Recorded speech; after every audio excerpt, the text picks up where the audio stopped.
God level ब्रैच system अध्याय 506 से लेकर 510 तक। अध्याय 506 पागल पत्रकार। ये मेंग ने चेहरे पर मुस्कान के साथ सभी की चापलूसी को खुशी खुशी स्वीकार किया। उसे जरा भी शर्मिंदगी महसूस नहीं हुई। बेशक मैं सबसे अच्छा हूं, क्या वे मेरी चापलूसी कर रहे हैं? वे सब सच कह रहे हैं। लेकिन सभी की चापलूसी ज्यादा देर तक नहीं चली और अनगिनत पत्रकार वहां आ गए। वे पत्रकार, जो भेड़ियों की तरह खूंखार थे, बिल्कुल भी विनम्र नहीं थे और उन्होंने सितारों को जमीन पर दबा दिया। आप ऐसे क्यों हैं, रिपोर्टर? मैं बैलों का राजा हूं। मनोरंजन उद्योग में बहुत लोकप्रिय रहे बुलकिन को एक मोटे रिपोर्टर ने अचानक किनारे कर दिया और वह इतना क्रोधित हुआ कि तुरंत चिल्ला पड़ा। लेकिन ये सुनकर रिपोर्टर ने आंखें घुमाई और घृणा से कहा, बैल का राजा? बैल के राजा में क्या गड़बड़ है? अब यह मत कहो कि तुम बैल के राजा हो, भले ही तुम सुअर के राजा और भेड़ के राजा को एक साथ बांध दो, तुम्हें ये मेंग के आगे झुकना ही पड़ेगा। इसके बाद मोटे रिपोर्टर ने किंग ऑफ बुल की भी परवाह नहीं की और लगातार घुसता रहा। केवल बैल का राजा ही हवा में चकित होकर खड़ा रह गया था। यह दृश्य असामान्य नहीं है। इस स्थिति में राजा और रानी, सर्वश्रेष्ठ अभिनेता और अभिनेत्रियां सभी बेकार हैं। ये मेंग उनके पत्रकारों का ध्यान केंद्रित है। प्रतियोगी ये मेंग मार्शल आर्ट प्रतियोगिता में घोड़ा नृत्य और शीशुआशुआ गाने का विचार आपके दिमाग में कैसे आया? नमस्ते, ये मेंग, मैं बीजिंग एंटरटेनमेंट न्यूज से एक रिपोर्टर हूँ। क्या आप भविष्य में मनोरंजन उद्योग में आगे बढ़ेंगी? उसकी बात मत सुनो, ये मेंग, मैं वांजी मार्शल आर्ट्स न्यूज का रिपोर्टर हूँ। मैं कहना चाहता हूँ कि तुम्हें मनोरंजन उद्योग में प्रवेश नहीं करना चाहिए। हमारी मार्शल आर्ट्स की दुनिया को तुम्हारे जैसी प्रतिभाओं की जरूरत है। मनोरंजन उद्योग। मेरे पास एक सवाल है, प्रतियोगी ये मेंग, मैं नानजियांग फुटबॉल न्यूज का रिपोर्टर हूँ। क्या आपको फुटबॉल खेलने में दिलचस्पी है? क्या आप फुटबॉल की दुनिया में आगे बढ़ेंगे? ये मेंग, संगीत उद्योग में आओ। तुम्हारा शिशुआशुआ पूरे ब्लू स्टार में लोकप्रिय हो गया है। फिल्म और टेलीविजन उद्योग में प्रवेश करें। नहीं नहीं नहीं, मुझे लगता है कि अब समय आ गया है कि आप अपनी आत्मकथा प्रकाशित करें, मिस्टर ये मेंग। मुझे अपना परिचय देने दें। मैं यान परिवार का छठा बेटा हूं, एक प्रसिद्ध ऑनलाइन लेखक। कुछ देर तक तरह तरह की शोरगुल भरी आवाजें गूंजती रहीं। वे पत्रकार ये मेंग से सवाल पूछने के लिए दौड़े। शेन होंगये और अन्य लोग जिन्हें बाहर निकाला गया था, वे सभी रो रहे थे। ये बहुत लोकप्रिय है, यहाँ तक कि मनोरंजन उद्योग में सबसे लोकप्रिय सितारे भी इस तरह के उपचार की तुलना नहीं कर सकते हैं। लियू फेफी ने भौहें सिकोड़कर थोड़ी चिंता के साथ कहा, इतने सारे पत्रकारों के साथ, अगर ये मेंग कुछ गलत कह दे तो क्या ये?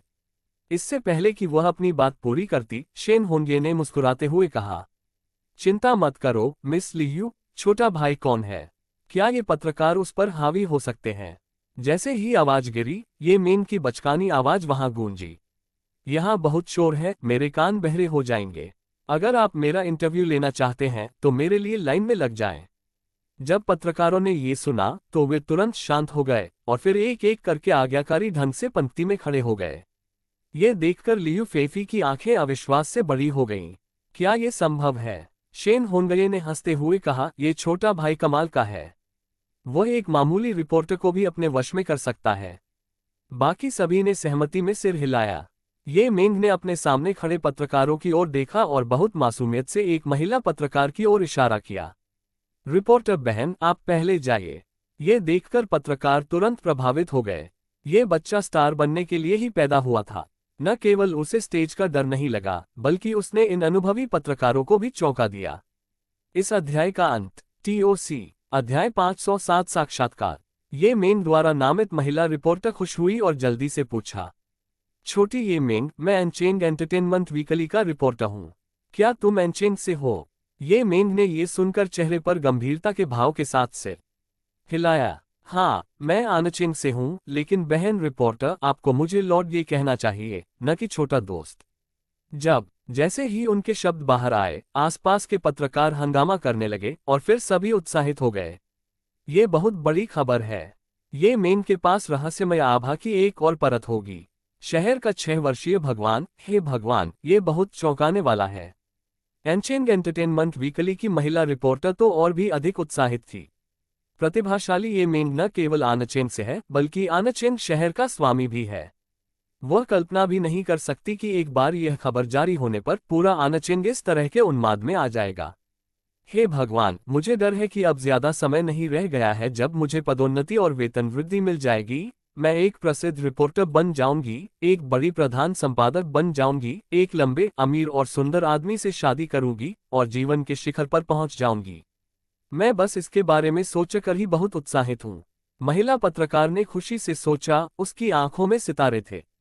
ये मेंढ ने मुंह बनाया और अपना छोटा सा हाथ हिलाया। ठीक है, अगला। एक मोटा रिपोर्टर बहुत होशियार था और उसने तुरंत पूछा, प्रतियोगी ये मेंढ, मैं लोनगान टीवी स्टेशन की रिपोर्टर हूँ। क्या आपने कभी लोनगान जाने के बारे में सोचा है?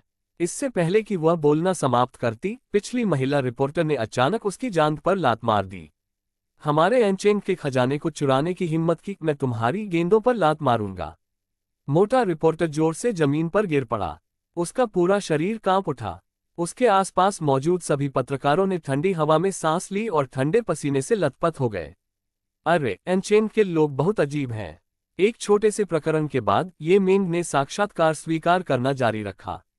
उसका चेहरा सख्त था और उसने गंभीरता से जवाब दिया, जहां तक इस बच्चे के मैदान पर हंसने और उछलने का सवाल है, तो इसका कारण यह है कि इस बच्चे के शरीर से अचानक आदिम शक्ति का प्रवाह हुआ है। हाँ, यह आदिम शक्ति है। ये सुनकर पत्रकार चौंक गए और उन्होंने ये वाक्य रिकॉर्ड कर लिया। ये बड़ी खबर है, आदिम शक्ति कितनी भयावह शक्ति है। साक्षात्कार के बाद सभी पत्रकार संतुष्ट भाव के साथ चले गए। वे कैसे संतुष्ट नहीं हो सकते थे। ये मेंढ पर बहुत सारे विस्फोटक बिंदु हैं। 6 वर्षीय शहर का स्वामी, क्या आदिम शक्ति, क्या ये लोगों का ध्यान आकर्षित करने के लिए एक बड़ी नौटंकी नहीं है? पत्रकारों के जाने के बाद ये मेंढ ने खुशी से अपना सिर घुमाया और लियू फेफी को देखा। तुम्हें क्या लगता है छोटी बहन, क्या ये बच्चा किसी बड़े स्टार जैसा दिखता है? लियू फेफी ने ये सुना और तुरंत हंस पड़े। इस ये मेंढ ने वास्तव में उसे क्रोधित और मजाकिया बना दिया। शेन होनगये और अन्य लोग ये देखकर मुस्कुराए।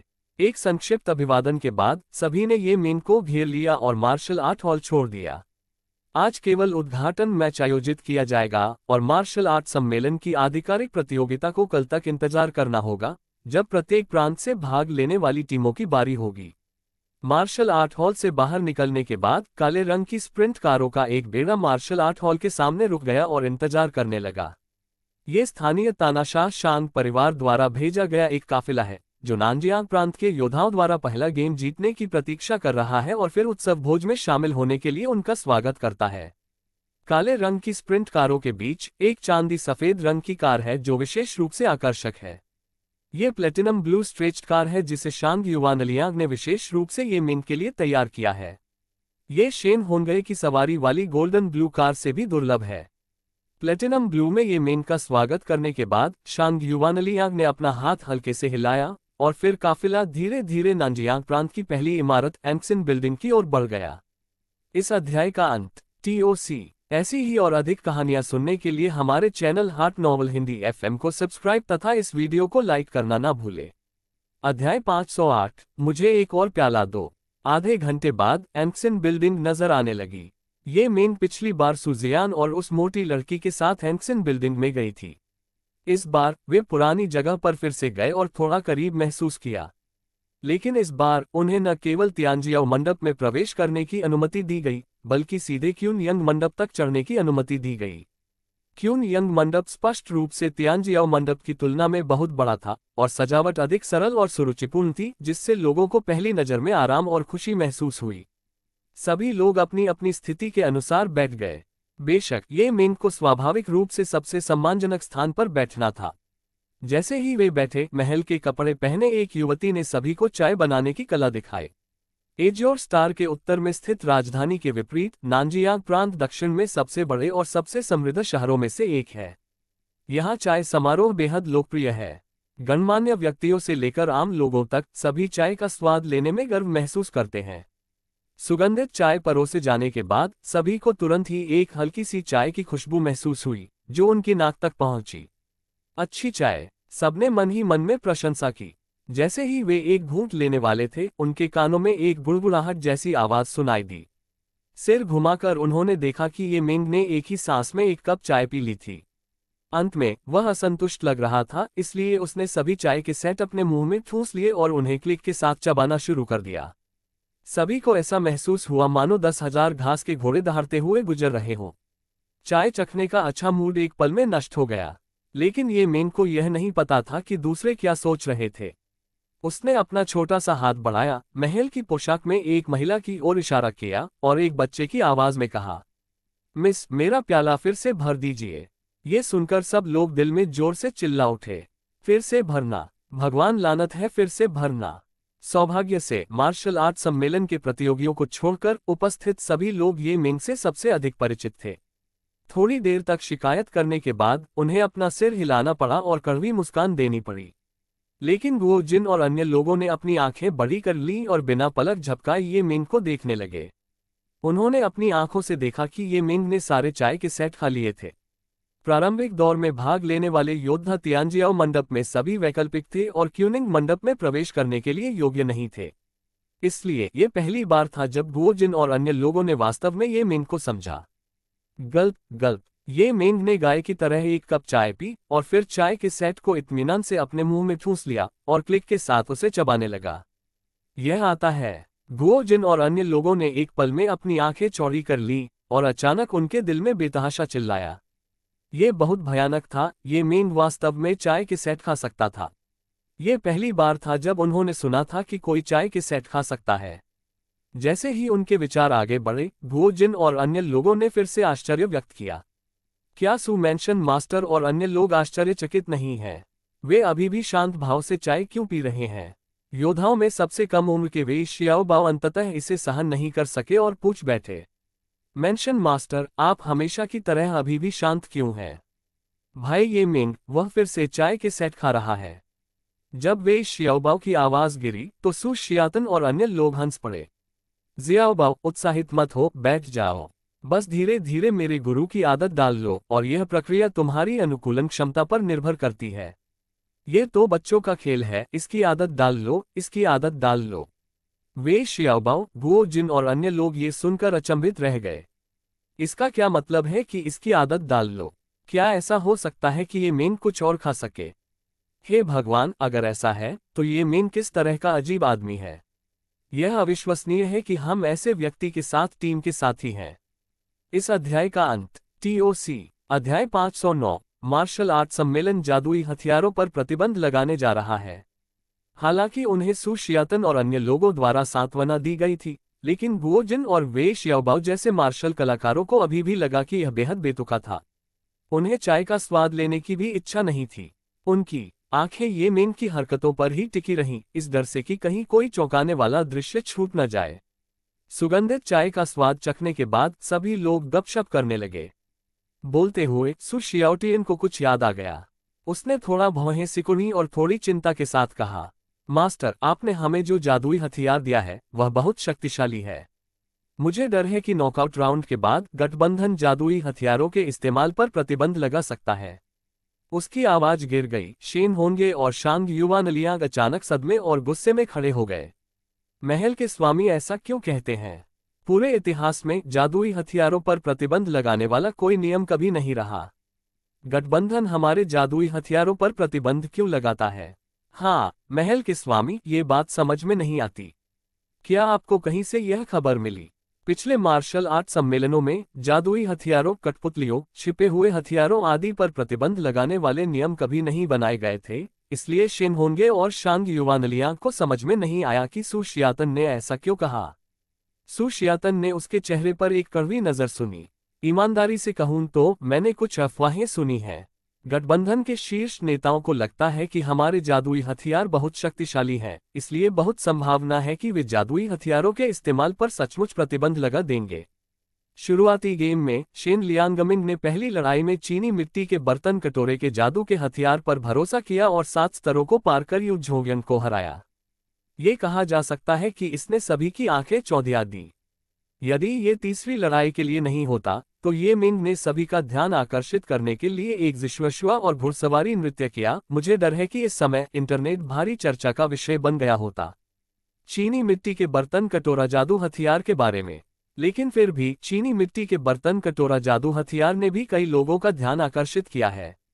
एक अफवाह है। सु शियातन की बातें सुनकर हर कोई चौंक गया और फिर उन्होंने चुपके से कहा कि यह अच्छा नहीं था। नानजियांग प्रांत में योद्धाओं की ताकत हर कोई जानता था। ये मेन के अलावा कोई भी यिजिन दायरे तक नहीं पहुंच सकता था। शिपोतन, जो सबसे मजबूत खेती है, केवल क्यूई प्रेरण का 9वां स्तर है। इसके बाद गुओ जिन, यांग गुओ और झांग वूजी हैं, जो क्यूई प्रेरण के 8वें स्तर पर हैं। शेष 3 लोग, युआन चेंगजी, हुफी और चेंग जियालुओ, केवल क्यूई प्रेरण के 4थे स्तर पर हैं।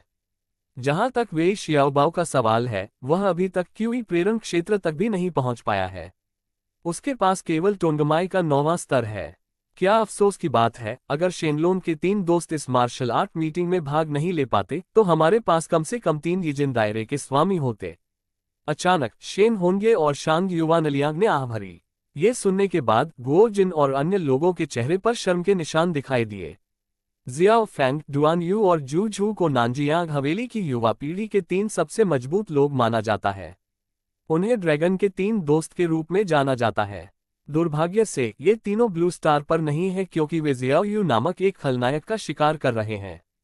पैलेस मास्टर, अगर मार्शल आर्ट सम्मेलन वास्तव में जादुई हथियारों पर प्रतिबंध लगाता है तो ये हमारी समग्र ताकत के लिए एक विनाशकारी झटका होगा। शेन होंगे और भिक्षु युआन लियांग चिंतित थे। ये सुनकर बाकी लोग भी उदास हो गए। अगर जादुई हथियारों के इस्तेमाल पर वाकई प्रतिबंध था तो वे यिजिन क्षेत्र या जियांगबू क्षेत्र के उन प्रतिभाशाली लोगों से कैसे मुकाबला कर सकते थे?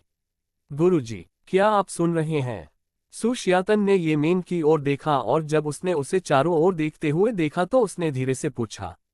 ये सुनकर ये मेन ने अपना सिर घुमाया और उसके छोटे से चेहरे पर संदेह की एक झलक उभरी। बड़े शिष्य, आपने क्या कहा? ये बच्चा भोजन की तलाश में है। इस अध्याय का अंत। TOC। ऐसी ही और अधिक कहानियां सुनने के लिए हमारे channel heart novel Hindi FM को सब्सक्राइब तथा इस वीडियो को लाइक करना ना भूले। अध्याय 510, एक समय की मार्शल आर्ट। सु शियातन ये देखकर चौंक गया और उसने तुरंत वही दोहराया जो उसने अभी कहा था। आह, तो ऐसा ही है, मुझे पता है। ये मेंग ने ये सुना और बेपरवाही से अपने हाथ हिलाए। बात बस इतनी है कि मैं जादुई औजारों का उपयोग नहीं कर सकता, मेरे पास बहुत सारे तरीके हैं। ये मेन की अभिव्यक्ति को देखकर शेन होंगे, जो उसे सबसे अच्छी तरह से जानता था, अपनी आंखों को चमकाने से खुद को रोक नहीं सका और उत्सुकता से पूछा, छोटे भाई, क्या तुम्हारे पास कोई रास्ता है? जैसे ही आवाज गिरी, सभी लोग तुरंत तरोताजा हो गए। चूंकि ये मेंग ऐसा विकृत जादू का उपकरण बना सकता था, शायद उसके पास वास्तव में कोई तरीका था। मेरा इंतजार करना, ये मेंग ने कहा और फिर वह चुपके से सोचने लगा। मुझे क्या बनाना चाहिए? मुझे समझ आ गया, मैं इसे इस तरह से कर सकता हूँ। आह, मैं वाकई एक प्रतिभाशाली व्यक्ति हूँ। थोड़ा सोचने के बाद ये मेंग को तुरंत एक विचार आया और फिर उसने सिस्टम स्पेस में प्रवेश किया और जल्दी से इसे संश्लेषित किया। एक क्षण के बाद ये मेंग ने ताली बजाई और खुशी मनाई। आह, ये काम कर गया, ये बच्चा वास्तव में अद्भुत है। जैसे ही ये शब्द निकले, सु शियातन और अन्य सभी आश्चर्यचकित और खुश थे और उम्मीद के साथ पूछा, यह क्या है? ये मेंग ने सु शियातन और अन्य लोगों को नजरअंदाज करते हुए गुओ जिन की ओर हाथ हिलाया और कहा, गुओ बेन बेन, यहाँ आओ, ये बच्चा तुम्हें ये देगा। बोलते समय ये मेंग ने अपना छोटा हाथ हिलाया और उसके हाथ में एक किताब आ गई। सु शियातियान और अन्य लोग ये देखकर दंग रह गए। क्या यह मार्शल आर्ट नहीं है? अब मार्शल आर्ट सीखने के लिए बहुत देर हो चुकी है। इसके अलावा मार्शल आर्ट का अभ्यास यूं ही नहीं किया जा सकता।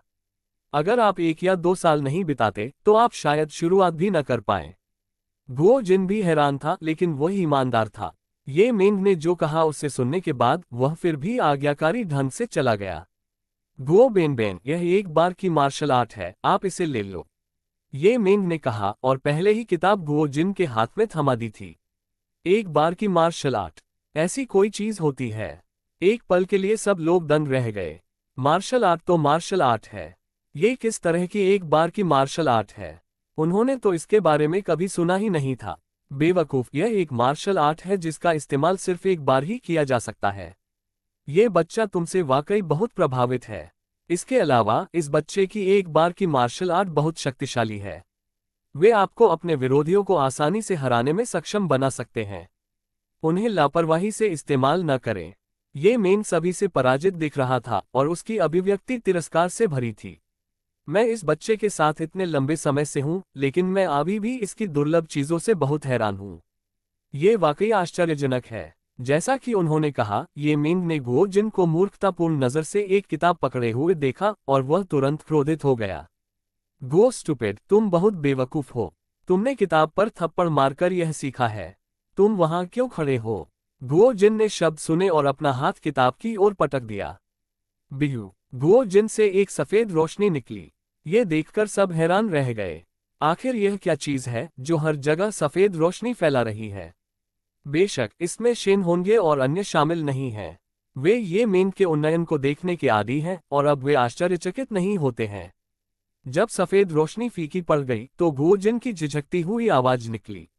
सांप को वश में करने के लिए 18 हथेलियां। हाँ, एक बार की मार्शल आर्ट स्किल। यह आपके लिए सांप को वश में करने के लिए पहले से ही काफी अच्छी है। क्या आप ड्रैगन को वश में करना चाहते हैं? ये मेंग ने ये सुना और घृणा से अपने होंठ सिकोड़ लिए। ये सुनकर गुओ जिन ने तुरंत अपना सिर हिलाया और हकलाया। नहीं नहीं नहीं, मैं नहीं। मैं इसका वर्णन करने में अच्छा नहीं हूं, लेकिन सांप को वश में करने की यह 18 हथेलियां बहुत शक्तिशाली हैं। गुओ जिन ने एक बार मार्शल आर्ट कौशल सीखने के बाद सांप को वश में करने के लिए 18 हथेलियों की शक्ति का परिचय स्वचालित रूप से उसके दिमाग में आया, इसलिए वह स्वाभाविक रूप से जानता था कि इस मार्शल आर्ट कौशल की शक्ति उसके खराब विवरण से ज्यादा कुछ नहीं थी। इस अध्याय का अंत। TOC